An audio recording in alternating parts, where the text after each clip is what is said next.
നിയമങ്ങൾ നല്ലതാണ്, മനുഷ്യന് ഉപകാരപ്രദമായ നിയമങ്ങളൊക്കെ നല്ലതാണ്. ഒരു നിയമം നടപ്പാക്കുന്നതിന് മുൻപ് അതിനുള്ള സാഹചര്യം ആദ്യം ഒരുക്കണം.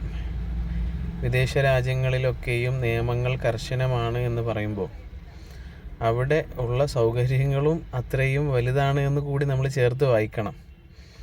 നമ്മുടെ സ്ഥലങ്ങളിൽ, പൊതുസ്ഥലങ്ങളിൽ മൂത്രമൊഴിക്കാൻ പാടില്ല, തുപ്പുന്നത് ഇടയ്ക്ക് നിബന്ധന വെച്ചിരുന്നു. അപ്പം ഇങ്ങനെയൊക്കെ വെക്കുമ്പോൾ ആദ്യം എന്താ ചെയ്യേണ്ടത്? പൊതുസ്ഥലങ്ങളിൽ ശൗചാലയങ്ങൾ ശരിക്കും വർദ്ധിപ്പിക്കണം. അത് വൃത്തിയായി മെയിൻറ്റെയിൻ ചെയ്യാനുള്ള സംവിധാനങ്ങളും വർദ്ധിപ്പിക്കണം.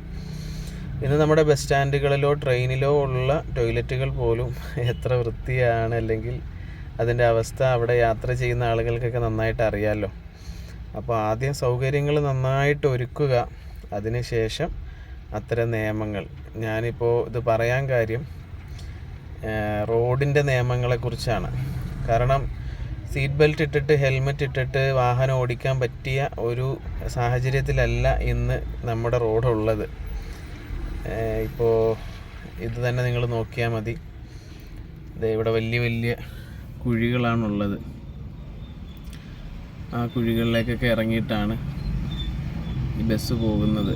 കണ്ടില്ലേ? ഇവിടെ എൻ്റെ കൂട്ടത്തിൽ തന്നെ വാട്ടർ അതോറിറ്റിയുടെ വലിയ വലിയ കുഴികളെടുത്ത് റോഡ് ആകെ കുളമാക്കിയിട്ടിരിക്കുകയാണ്. ഇവിടെ ഹെൽമെറ്റ് വെച്ചിട്ടുള്ള യാത്ര വളരെ പ്രയാസമാണ്. നല്ല റോഡാണ്, നല്ല വേഗതയിൽ പോകാൻ പറ്റിയ സാഹചര്യമാണെങ്കിൽ ഹെൽമെറ്റ് നല്ലതാണ്. ഇത് തിരിഞ്ഞു നോക്കേണ്ട സാഹചര്യങ്ങളൊക്കെ അധികമുള്ള റോഡാണ്. അതുപോലെ സീറ്റ് ബെൽറ്റ് ഇടുമ്പോൾ ഒരു പ്രയാസം എന്താണെന്ന് വെച്ചാൽ കുറച്ച് മുമ്പോട്ട് ആഞ്ഞുകൊണ്ട് അടുത്ത വണ്ടി ഉണ്ടോ എന്നൊക്കെ നോക്കി കുഴിയൊക്കെ ചിലപ്പോൾ എത്തി നോക്കേണ്ടി വരും. അത്രയും ഗുരുതരമായ പ്രശ്നമാണ് റോഡിലുള്ളത്. അപ്പോൾ എന്നിട്ട് നിയമം കർശനമാണെന്ന് പറയുകയും ചെയ്യുന്നു. അപ്പോൾ ഇതിൻ്റെ ഒരു വിരോധാഭാസം. മനുഷ്യന് ഉപകാരപ്രദമായിട്ടാണ് നിയമം നടപ്പാക്കുന്നതെങ്കിൽ ആദ്യം സൗകര്യങ്ങൾ നന്നാക്കുക, അതിനുശേഷം നിയമം പാസ്സാക്കുക. അതുപോലെ തന്നെ ഒരു കാര്യമാണ് വേസ്റ്റ് മാനേജ്മെൻറ്റ്. വേസ്റ്റുകൾ വലിച്ചെറിയരുതെന്ന് നമ്മൾ പറയുമ്പോൾ വളരെ ശരിയാണ്. പക്ഷേ അത് വേസ്റ്റ് കളക്ട് ചെയ്യാനുള്ള, അല്ലെങ്കിൽ അത് ഡിസ്പോസ് ചെയ്യാനുള്ളൊരു സൗകര്യം നിങ്ങൾ ആദ്യം കൊടുക്കണം. ഗവൺമെൻറ് അത് ജനങ്ങൾക്ക് വളരെ എളുപ്പത്തിലാക്കി കൊടുക്കുക. എന്നിട്ട് അവിടെ കൊണ്ട് ഡിസ്പോസ് ചെയ്യാൻ പറയുക.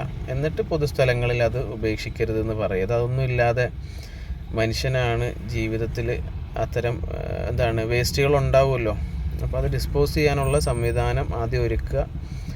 എന്നിട്ട് അത്തരം നിയമങ്ങളെ പറ്റിയിട്ട് ചർച്ച ചെയ്യുക. ഓക്കെ.